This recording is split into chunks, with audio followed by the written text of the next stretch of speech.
Art Travel takes people on walking tours around our community in Auckland. Nationally, we'll take people on regional tours to Wanganui, New Plymouth, Christchurch, Dunedin, and then further afield we travel overseas to destinations that offer exceptional art and cultural experiences. In Auckland, we're really interested in taking small groups of either locals or international visitors around our neighbourhood, the Uptown Art Loop on Karangahape Road and around Newton Road and Upper Queen Street, Ponsonby Road and through Grey Lynn, or further afield some of our regional galleries like Te Uru or Arts House Trust and Brick Bay Sculpture Trail and Winery. We can take a group of people who'd love to share it with us. Why do we do what we do? We do it to experience art and culture in places around Auckland, New Zealand and the world.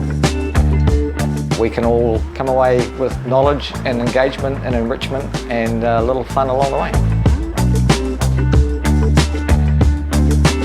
I love art, I love making art, I love experiencing it, and I love sharing it with other people.